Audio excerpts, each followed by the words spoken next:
Bonsoir, mesdames, messieurs. Voici ce qui retient l'attention dans l'actualité. D'abord, situation plutôt rare, le prix du lait pourrait augmenter pour une deuxième fois cette année.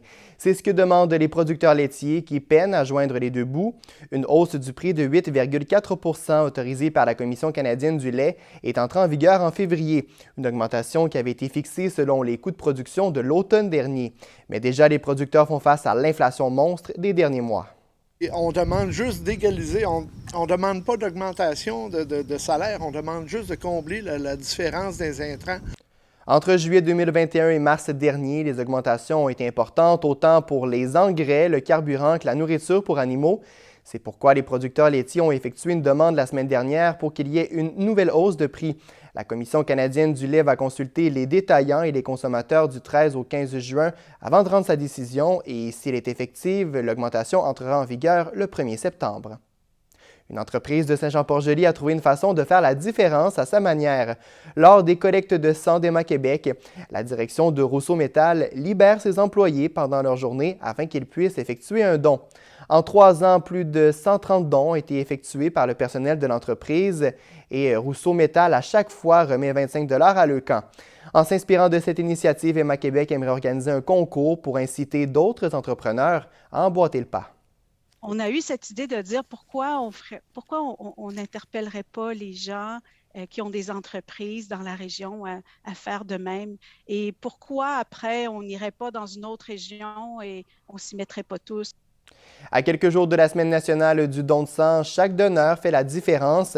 Emma Québec espère pour le mois de juin accueillir 1400 nouveaux donneurs. La banque de sang est habituellement plus basse l'été. Les arbitres de moins de 18 ans sont de plus en plus difficiles à recruter, tous sports confondus. Loisirs et Sport Bas-Saint-Laurent et Sport Aide ont mis sur pied une campagne de valorisation. Martin Ross. On perd à peu près 60 % des arbitres dans la première année, 80 % presque dans leur deuxième année. Afin de promouvoir le travail des arbitres de moins de 18 ans, Loisirs et Sport Bas-Saint-Laurent, en collaboration avec Sport Aide, lance la campagne de valorisation des officiels au Bas-Saint-Laurent. La première portion de ce projet pilote s'appliquera au soccer et au baseball avant de s'étendre à tous les sports. S'il n'y a pas d'officiel, il n'y a pas de compétition, il n'y a pas de tournoi. Ce sont des gens qui sont vraiment importants pour la pratique sportive. On sait qu'il y a un problème de rétention, de recrutement. Donc, nos officiels vont porter un brassard. Les terrains, il va y avoir des beach flags, il va y avoir aussi une tente qui va être pour ces officiels-là, quelque chose qui leur appartient à eux. On oublie trop souvent que sous le chandail, il y a un être humain qui est là. Et parce qu'ils ont un sifflet, parce qu'ils sont juges, parce qu'ils sont officiels, on leur réserve les pires traitements.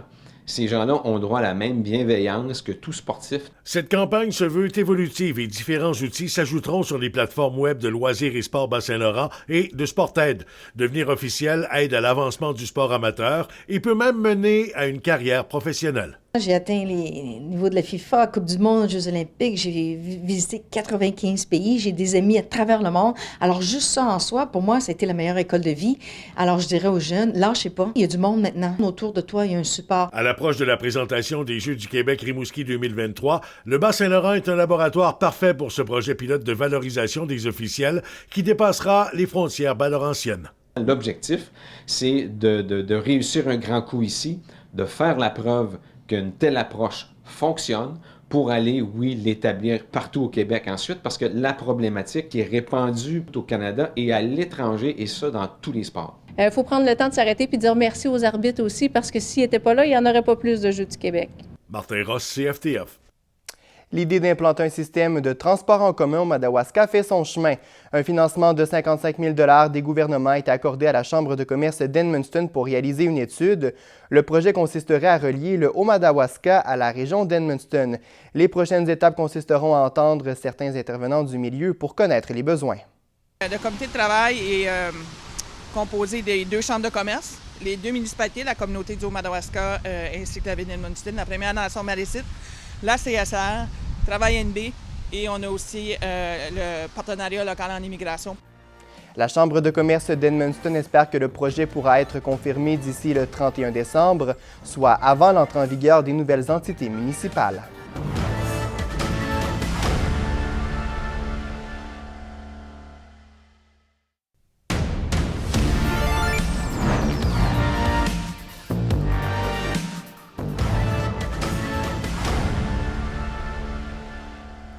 Des citoyens de Charlot, Nouveau-Brunswick, sont aux prises avec de graves problèmes d'érosion. Une situation qui s'envenime à chaque averse et qui est désormais une question de sécurité publique. Un problème qui affecte aussi la route 134 située devant les maisons touchées. L'érosion inquiète tout le voisinage du quartier. Le chemin m'inquiète parce que si ça bouche, on sait qu'il y a une grosse restriction de l'eau qui ne peut plus passer. Un autre gros puits, ça va laver par-dessous le chemin, puis on sait ce qui peut arriver, le chemin peut commencer à s'effondrer. L'érosion prend de l'ampleur à vue d'œil. Pour le maire Gaétan Pelletier, la situation est incontrôlable. Il a communiqué avec 3 ministères de la province et des discussions ont aussi été entamées avec le gouvernement fédéral pour avoir des fonds d'urgence pour réparer le mur du littoral. Des spécialistes en érosion se sont déplacés pour évaluer la situation au cours des dernières heures. Un rapport sera rédigé pour faire état de la situation. Rimouski est la seule ville bas-laurentienne à avoir reçu du financement de Québec pour relancer son centre-ville. Une part des 700 000 $ octroyés par le ministère de l'Économie et de l'Innovation, provenant du programme de relance économique des centres-villes, est investie dans une campagne pour l'achat local. Rimouski a lancé mercredi la première campagne d'achat local « J'achète Rimouski » propulsée par Desjardins grâce à un investissement conjoint de 350 000 de la Ville, Desjardins et de la Société de promotion économique de Rimouski. Cette campagne propose l'acquisition d'une carte prépayée dont la valeur sera bonifiée de 50 % sur la plateforme La Ruche au sein de 36 entreprises participantes des domaines de la restauration, de la culture et du divertissement durement touchés par la pandémie.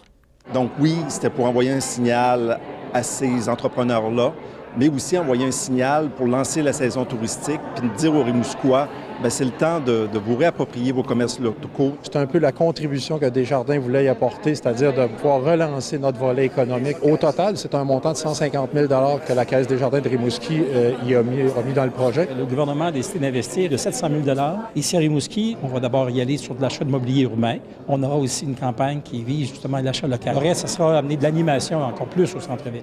Une limite de 100 $ d'achat par personne donnant accès à une carte prépayée de 150 $ a été fixée sur un total de 135 000 $ pour cette première campagne. On voulait quand même s'assurer qu'il y ait un maximum de gens qui puissent en profiter dans les limites budgétaires qu'on avait. 3 autres campagnes J'achète Rimouski seront lancées au cours de la prochaine année afin d'aider d'autres secteurs d'activité économique. C'est exactement la même mécanique, avec les mêmes outils, avec la même carte prépayée, avec évidemment le partenariat de Desjardins puis le partenariat de La Ruche également, qui nous donne visibilité nationale avec cette plateforme-là. Martin Ross, CFTF. Le premier ministre du Nouveau-Brunswick, Blaine Higgs, évalue la possibilité de relancer l'industrie du gaz de schiste. Or, une loi promulguée en 2014 par le gouvernement libéral de Brian Gallant interdit temporairement la fracturation hydraulique de tout genre dans la province. L'opposition est préoccupée par l'enjeu de l'environnement. Sa réflexion semble être que, vu que la situation mondiale en politique a changé, que ça pourrait faire débloquer l'aspect d'acceptation sociale. Mais on a encore une bataille avec l'environnement aussi. Il faut sauver la planète. Donc, je ne suis pas sûr que Si le gouvernement veut aller de l'avant, il devra avoir l'approbation sociale du public et des Premières Nations. Blaine Higgs croit que le gaz de schiste pourrait offrir des avantages énergétiques et économiques. Voilà, ça complète nos informations. Bonne fin de soirée à l'antenne de Nouveau. Au revoir.